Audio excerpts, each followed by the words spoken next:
Recipes diary. இன்னைக்கு நம்ம சப்பாத்திக்கு ஒரு பர்ஃபெக்டான சுவையில் உருளைக்கிழங்கு பட்டாணி குருமா எப்படி செய்யறதுன்னு பார்க்க போகிறோம்.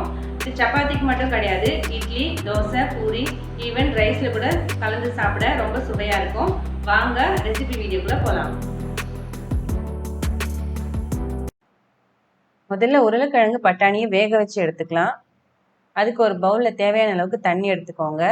ஸ்டவ்வில் வச்சு மீடியம் ஃப்ளேமில் ஹீட் பண்ணிக்கோங்க.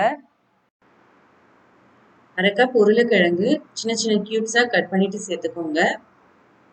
ஒரு கப் ஃப்ரெஷ் பட்டாணி சேர்த்துக்கோங்க. அரை டீஸ்பூன் கல்லுப்பு சேர்த்துக்கோங்க. 1/4 டீஸ்பூன் மஞ்சள் தூள் சேர்த்து நல்லா கலந்து விட்டுக்கோங்க. 8லேருந்து 10 நிமிஷம் வேக வச்சா போதும். உருளைக்கிழங்கு ஒரு 80% குக் ஆனதும் ஸ்டவ் ஆஃப் பண்ணிடுங்க. இப்போ உருளைக்கிழங்கு பட்டாணியை தண்ணியிலேருந்து எடுத்து வேற ஒரு பவுலுக்கு மாற்றி வச்சுக்கோங்க. அடுத்ததா ஸ்டவ்ல ஒரு பேன் வச்சு ஹீட் பண்ணிக்கோங்க. 3 டேபிள் ஸ்பூன் எண்ணெய் சேர்த்துக்கோங்க. எண்ணெய் நல்லா சூடானதும் ஒரு டீஸ்பூன் சீரகம் சேர்த்துக்கோங்க. ஒரு பெரிய சைஸ் வெங்காயம் நல்லா பொடியா கட் பண்ணிட்டு சேர்த்துக்கோங்க. வெங்காயத்தை நல்லா வதக்கிக்கோங்க. வெங்காயம் நல்லா கலர் சேஞ்ச் ஆகுற வரைக்கும் வதக்கிக்கோங்க. வெங்காயம் நல்லா வதங்கினதுக்கு அப்புறமா ஒரு டீஸ்பூன் இஞ்சி பூண்டு பேஸ்ட் சேர்த்துக்கோங்க. ஸ்டவ் லோ ஃப்ளேமில் வச்சுட்டு இஞ்சி பூண்டு பேஸ்ட்ல இருக்கிற பச்சை வாசனை போகிற வரைக்கும் நல்லா வதக்கிக்கோங்க. ஒரு பச்சை மிளகாய் உடைச்சிட்டு சேர்த்துக்கோங்க. நல்லா வதக்கிக்கோங்க. அடுத்ததா 2 மீடியம் சைஸ் தக்காளி மிக்சி ஜாரில் சேர்த்து நல்லா நைஸ் பேஸ்ட்டாக அரைச்சிட்டு சேர்த்துக்கோங்க.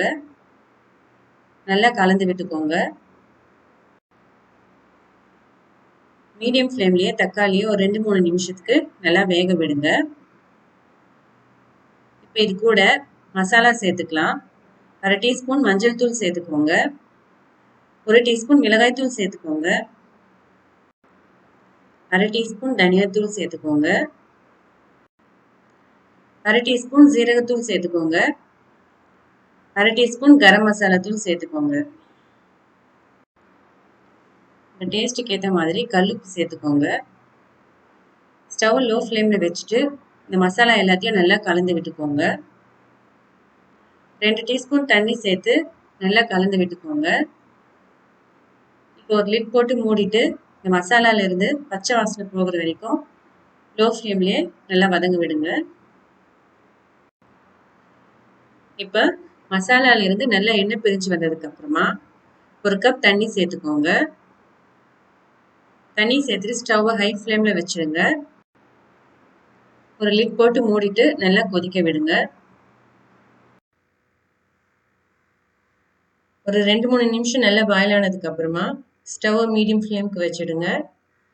லிட் ஓப்பன் பண்ணிட்டு ஏற்கனவே நம்ம வேக வச்ச உருளைக்கிழங்குல ஒரு 2-3 கியூப்ஸை கையிலேயே நல்லா சாஃப்டாக மசிச்சுட்டு சேர்த்து நல்லா கலந்து விட்டுக்கோங்க. உங்களுக்கு எந்த மாதிரி கன்சிஸ்டன்சியில் வேணுமோ அதுக்கேற்ற மாதிரி பொட்டேட்டோஸ் இன்னும் கொஞ்சம் அதிகமாக கூட நீங்கள் மசிச்சுட்டு சேர்த்துக்கலாம். இப்போ மீடியம் ஃப்ளேம்லேயே ஒரு 2 நிமிஷம் நல்லா பாயில் ஆக விடுங்க. கடைசியாக நம்ம ஏற்கனவே வேக வச்ச உருளைக்கிழங்கு பட்டாணியை சேர்த்து நல்லா கலந்து விட்டுக்கோங்க. கடைசியாக உப்பு காரம் கரெக்டாக இருக்கான்னு டேஸ்ட் செக் பண்ணி பார்த்துட்டு தேவைப்பட்டால் உப்பு சேர்த்துக்கோங்க. இப்போ ஒரு லிட் போட்டு மூடிட்டு 4லேருந்து 5 நிமிஷம் மீடியம் ஃப்ளேமில் நல்லா கொதிக்க விடுங்க.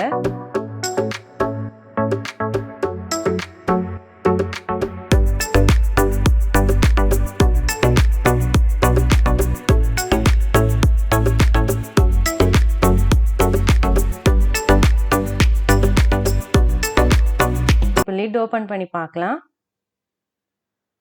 அவ்வளோதாங்க, நம்மளோட சுவையான உருளைக்கிழங்கு பட்டாணி குருமா ரெடி ஆயிடுச்சு. சப்பாத்திக்கு ரொம்ப சூப்பராக இருக்கும். சப்பாத்திக்கு மட்டும் கிடையாது, இட்லி, தோசை, ரைஸில் கூட போட்டு சாப்பிட்லாம். ரொம்ப டேஸ்டியாக இருக்கும். நீங்கள் செஞ்சு பார்த்தீங்கன்னா எப்படி இருந்துச்சுன்றதை கண்டிப்பாக கமெண்ட்டில் சொல்லுங்கள். இந்த வீடியோ உங்களுக்கு பிடிச்சிருந்தா லைக் பண்ணுங்கள். மறக்காமல் உங்கள் ஃப்ரெண்ட்ஸ் அண்ட் ஃபேமிலி மெம்பர்ஸ்க்கு ஷேர் பண்ணுங்கள்.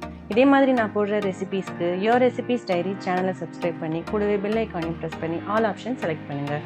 மீண்டும் வேற ஒரு சுவையான ரெசிபி வீடியோவில் நான் உங்களை சந்திக்கிறேன். தேங்க்யூ. பாய் பாய்.